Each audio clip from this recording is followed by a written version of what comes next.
your machine might drop a stitch, which is what happened right here. So I have on needle number 10, right of 0, it dropped a stitch. See, there's no stitch on there, and it's going to create a hole. This is going to unravel all the way down. So let's talk through how we fix that. You're going to get your single eye transfer tool. If you can get your hand behind your work, put your pointer finger behind the work, and you're going to go not into the stitch, but into the stitch below. Push your tool through it so that the stitch is now on the tool. And we're going to grab this needle with the tool and pull it all the way out.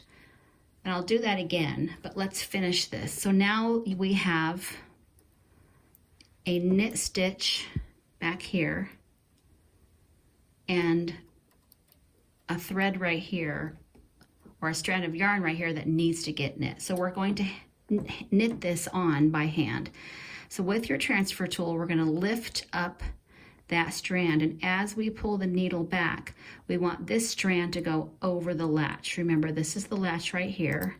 So you want the strand to go over the latch, and as we pull it back, the latch will start to close, and it will close over that yarn. So now that yarn is locked into the hook, and we pull it back and it knit it. So let's do that again. Let's do it on a different one. So let's say I've dropped a stitch. It's really difficult to pick this one up. Sometimes you can pick up the first one, but it's not always easiest. I find it easier to go into the stitch below. So it's transferred onto your transfer tool. We're going to take the eye of the transfer tool onto the eye of the needle, pull it all the way out. So now that second stitch is on the needle, as is this one that we need to knit. So we're going to hold up this strand, pull the needle back, make sure this strand is over the latch, pull it back, and it knits.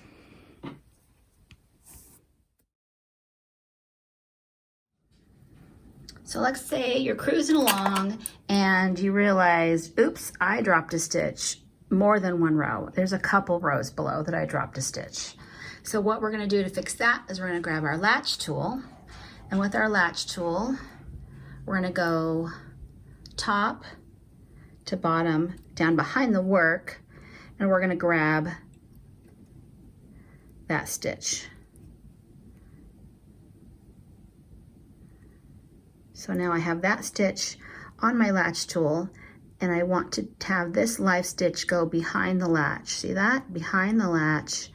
We're going to turn our latch tool to the side, and this latch is going to grab the next strand of yarn and lock it in the eye of the latch tool. We're going to pull it up.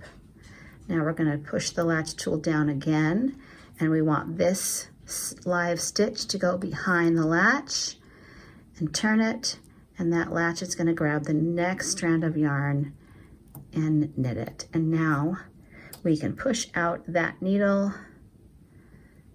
and place that stitch onto that needle, and it's all fixed.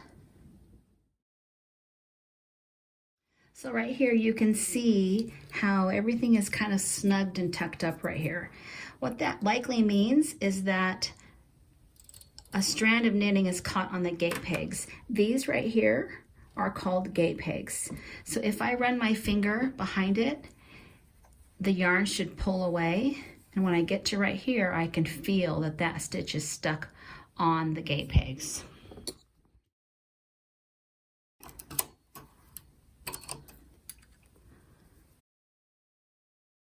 Can you see right here?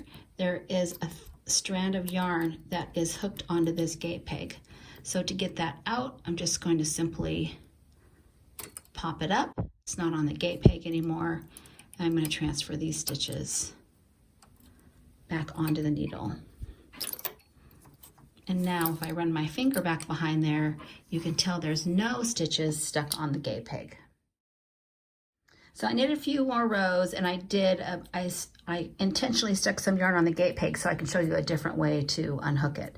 So you can see right here between needles 14 and 13, it's tucked up there and I can feel that it's there. A very simple way to fix it without having to use your tools is to reach your hand behind it, and I'm going to pull up and towards me so that it comes off the gate peg, and then I pull the work forward, and now it is no longer stuck on the gate peg, and you can wiggle that to get it right back into place.